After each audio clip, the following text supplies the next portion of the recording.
Bismillahirrahmanirrahim. Assalamualaikum warahmatullahi wabarakatuh. Okay, so today our group 5, will be presenting about the topic integrated reporting. Okay, our group members consist of first, me myself, Aiman Hafiz bin Azali. Next is Muhammad Syamil Azfar bin Syafian, Muhammad Haziq Daniel bin Yusof, and lastly Muhammad Ali bin Mat Aliman. Okay, so this is the content that will be discussed in the presentation today, which is introduction, the capital and value creation, guiding principles, content elements of integrated reporting, and lastly conclusion. Okay, so I will present the first part of the presentation, which is introduction. What is integrated reporting? Okay, so what is an integrated reporting? Integrated reporting is a concise communication of an organization's strategy, governance, and performance. It demonstrates the link between its financial performance and its wider social, environmental, and economic context. It also shows how organizations create value over the short, medium, and long term. So the key here is the value creation in short, medium, and long term through concise communication covering both financial and non-financial information. Okay, so basically what it meant is integrated reporting is a complete report of a component involved in the creation of a company value over the short, medium, and long term. It combines the material of financial and non-financial information and display the entire business context to demonstrate how these business components relate and create value that can be sustained over time. Integrated report can be either a standalone report or included as distinguishable, prominent, and accessible part of another report or communication. For example, it may be included at the front of a report that also includes the organization's full financial statements. It should be more than a summary of information in other communication, but should provide insight into the connectivity of the information and how value is created. And this integrated report should be prepared according to the IR framework. Okay, so the objective of the IR framework is to establish guiding principles and the content elements. Okay, so this will be further explained by my friend later. Okay, so next, the objective is to identify the information to be included in an integrated report to assess the ability of the organization in creating value. Okay, next is the purpose of integrated reporting. So, what is the purpose of integrated report? The purpose is to explain to capital providers how an organization creates value over the short, medium, and long term. So the users who benefits from the integrated report is all relevant stakeholders who are interested in an organization's ability to create value over time, including employees, suppliers, customers, policymakers, regulators, and local committee. Okay, traditionally, corporate reporting was mainly an annual report with financial figures presented to the public listed companies. Its major readers are shareholders, investing communities, and banks. Therefore, corporate reporting focused on financials. However, there were more and more evidence showing the focus on financial figures only drive for short-term financial success, but long-term benefit may be ignored by the managers. Communication between the company and its stakeholder is not enough, so we can see that integrated reporting is created due to the limitation of the traditional reporting. Okay, so let's briefly go through the differences between the traditional and integrated reporting. Firstly, the governing body. Traditional reporting is governed by the International Accounting Standard Board, IASB, while integrated reporting is promoted by International Integrated Reporting Council, IIRC. Next is the objective. The traditional objective is to report the financial result of the company by preparing and publishing financial statements. However, the main objective of the integrated reporting is to improve the quality of information available to the users of financial data and enable proactiveness in organizational cultures around the world. Next, the time frame. Traditional reporting covers only short-term period, while integrated reporting covers short, medium, and long term. Next, the information gathered by the traditional reporting is mostly of financial nature. Thus, the company's management keeps an outdated approach and only focus on the financial results of the company. However, the integrated reporting focus on gathering both financial and non-financial information. This will enhance ways to exploit the resources or capitals in best ways possible manners to meet the organizational goals. And lastly, the users of the report, traditional reporting engage only those stakeholders who are important, while integrated reporting engages all relevant stakeholders. Alright, so moving on to the benefits of implementing integrated reporting. The first benefit is integrated reporting will somewhat impose form of discipline on a company's reporting, since the company need to be concise with the report and need to have material information in those report that shows how well the company is performing in non-financial areas that affect the company's strategies and their execution. Next is the integrated reporting will improve internal management processes. In order to get good non-financial information, the company will end up having a better system for all that. And the next benefit is integrated will help the managers to gain a better understanding of the relationship between financial performance and non-financial performance. It can also lower the organization's reputational risk if people are aware of what the company is doing. And lastly, better communication about company's performance, position, vision, and mission in terms of both financial and non-financial terms. This will result in deeper engagement and better relationship with the shareholders and stakeholders. Okay, let's move on to the challenges of adopting integrated reporting. Firstly, of course, it requires the support of the board of directors and the CEO, because if they do not support this, then it is not going to happen. Next is the non-financial information does not have the same established reporting standards as financial information. Therefore, it is not clear on how to report things and how to get the information. The next challenge is in understanding of what is a material issue that should be reported, because sometimes the information is material to some company but does not matter to the other company. So it is very critical to understand what material is, not just financially but non-financial as well. And lastly, adopting integrated reporting may need an assurance of opinion about the information in order to establish that the reporting is reliable and comparable. Therefore, the company might need an audit for this particular issue. Okay, so is all I have to discuss, and now my friends will continue for further explanation on this topic.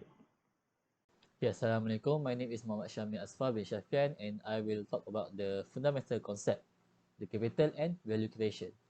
What we are going to look at here are the capitals, which are the input that go into this value creation process, and how the company is going to create value. Okay, we start by looking at the six types of capital, and different organizations have different form of capital that they rely on in order for them to do what it is they need to do. And this capital are the resources that an organization use in producing and providing product and services. And the value is going to be increased, decreased, or transformed by different activities that organization has. The first is financial capital, the fund available to an organization to use in production of goods or provision of services. These are the funds that are obtained through financial activities, issuing debt, issuing equity. Financial capital is increased when a company earns a profit or when they get additional source of financing. The second type of capital is manufactured capital. These are the manufactured physical objects that are available to that organization to use in the production of goods or provision of services. This include property, plant, and equipment. It also include external manufactured asset or infrastructure that are available to the organization. They also include road, bridges, water treatment, plant asset that are manufactured by the organization for sale or for retention for its own use. The third type of capital is intellectual capital. This comes from employee effort and is generate intangible asset, intellectual property such as patent, copyright, software, and license. Next is human capital. People competency, capabilities, and experience, and their motivation to innovate, including alignment with wish and support for an organization governance framework, risk management approach, and ethical values. Then we have social and relationship capital that come from the relation between our company and the society, from which it secure its license to operate. The fact that we exist within our community, our group, our stakeholder, all of this is included and intangible associated with the brand and reputation that organization has developed. The last one is natural capital. This is renewable and unrenewable natural environment resources, the air, water, land, forest, mineral that go into the goods and the services.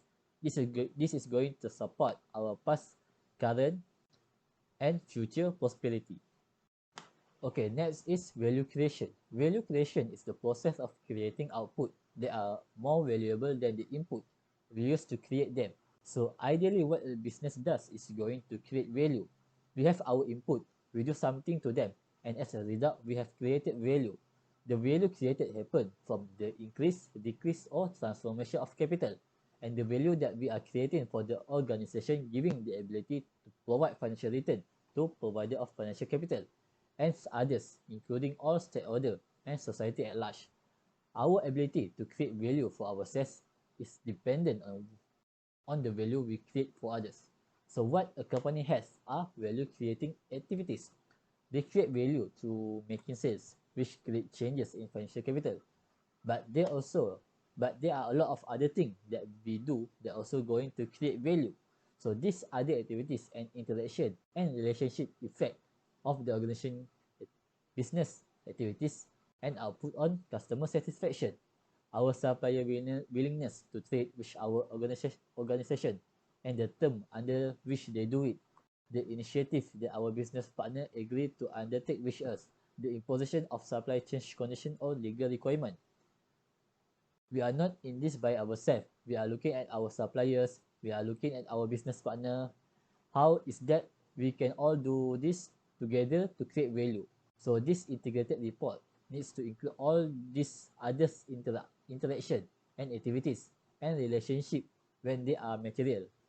Not every relationship get reported, but those material one that has a material impact on our ability to create value are a part of the integrated report. Next, we are going to take a quick look on value creation process.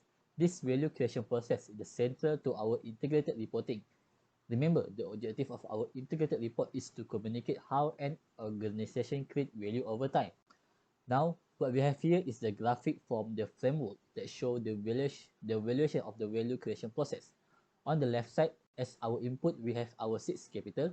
On the right side, what we have over here are the output, and hopefully that the outputs are going to be bigger than the input. Within this diagram, we see kind of beneath all of it is the external environment. We also can see the vision and the mission in the center, and this is also the critical part of the value creation process. In connected with all of this, we have governance, we have risk and opportunity strategies, and resource allocation. This is the oversight structure that kind of surround the business model that support our ability to create value. Now, in the middle of all of this, we have business model. This is the fundamental core of the organization. We have the inputs coming in. We also have those output lead into what we call outcomes. These are the consequences for the capital that we have used as a result of our business activities. We also have down here performance and outlook. Outlook is starting to look into future, what going to happen, what our prediction, what our forecast going forward. All this value creation process is a cycle. We have at the end of the output, you can see the arrow, it goes all the way back, and those output then become the inputs. And this process just keep going and going and going. Ideally, and if it's work right, and our output are more than the input, that means the next time we can input a little bit more. This is how we create value for the people that made financial investment, that provided financial capital, and all other stakeholders. And the report, instead of just focusing on the financial statement, instead of looking just at our balance sheet, our income statement, the reporting is going to try to capture as much as possible, not just the money coming in and out, but everything else that we are doing within this organization. Okay, that's all from me. Assalamualaikum warahmatullahi wabarakatuh. So I'm Muhammad Hasdin bin Yusof. Will be explained about the guiding principles of integrated reporting. Without any further ado, let's get started. So there are 7 guiding principles, which are strategic focus and future orientation, connectivity of information, stakeholders relationship, materiality, conciseness, reliability and completeness, and lastly consistency and comparability. Moving on to the first one is strategic focus and future orientation. It is insight to the organization's strategy. It guides the selection and presentation of other content, such as highlighting risks, opportunity, and dependencies flowing from the organization's market position and business model. So the company should know what are they doing and what are the strategic they use in the future. They must use in the future. Hence, strategic focus and future orientation that include clearly explaining how the continuous availability, quality, and affordability of significant capitals will contribute to the organization's ability to accomplish and generate value in future. Moving on to the second one, connectivity of information, showing a holistic picture of combination, interrelatedness, and dependencies between factors that affect the organization's ability to create value. Connectivity of information in the integrated reporting can be enhanced when it's well presented, written in clear and understandable. So there are key forms of connectivity information such as the content element. For example, doing an analysis of existing resource allocation and how the organization combine resources to achieve its target performance. Second, the past, present, and future. An analysis of past to present activities can be provide useful information for the future use. Next, company need to have stakeholder relationship, insight into the nature and the quality of company's relationship between its key stakeholders. Value is not created by or within an organization alone, but it created through relationship with others. Stakeholders provide useful insight about matters that are important to them, including economic, environmental, and social issues. This insight can assist the organization to understand how stakeholders perceive value, develop and evaluate strategy, implement activities, including strategic and accountable responses to material matters. Issue of materiality. It is disclosing information about matters that are going to substantively affect organization's ability to create value over the short to medium and long term. So there are materiality determination process. So the first step is to identify relevant matters. This means matters that will affect organization's ability to create value. Next is evaluating importance of matters. This is because not all the relevant matters are material, so to be included in integrated reporting, matters should be also important in terms of its potential effect on value creation. Next, prioritizing the matters. This means the most important matters will be prioritized in integrated reporting. And lastly, determining information to disclose. Judgment will be applied in this section. This requires consideration from different perspectives, both internal and external. So by using materiality determination process, organization's management process will be more effective. This conciseness. There's a lot of information that could go into this, and company need to be concise. Company also need to say what they need to say in the integrated reporting. They need to put important information in simple way so that people can understand company strategy, company's governance and performance without including things that are not as important, like kind of detract from the main message. So there are several ways to be concise in the integrated reporting. So the first is expresses concept clearly and in a few words as possible. And next is favors plain language over the use of jargon or highly technical terminology. Next is reliability and completeness. It includes all material matters, both positive and negative. Things need to be in a balanced way and without mistake. So reliability represents the extent to which the information is unbiased, free from error, and representationally faithful. Next, the completeness is a complete integrated report that includes all the material information, both positive and negative.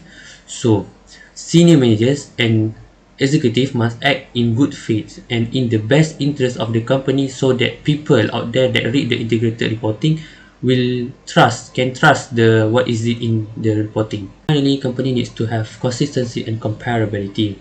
Consistency means that over time company need to be using the same policies unless there's a change needed to improve the quality of information reported. Consistency also connected to comparability. When we're talking about comparability, generally talking is about other companies. It's a little bit more difficult to have true comparability with other companies because other companies are different. But we could able to compare to the extent that it's possible. So there's a tools to enhance comparability by using benchmark data such as industry and regional benchmark. And we can also presenting information in form of ratios so that people can easily understand and see the difference. Bismillahirrahmanirrahim. Assalamualaikum warahmatullahi wabarakatuh. My name is Muhammad Ali, and now I will be presenting about the element of the contents of the integrated report. So, the first one is about the organizational overview and the external environment. The company needs to give the information on what the activities of the companies are and under what circumstances it will operate.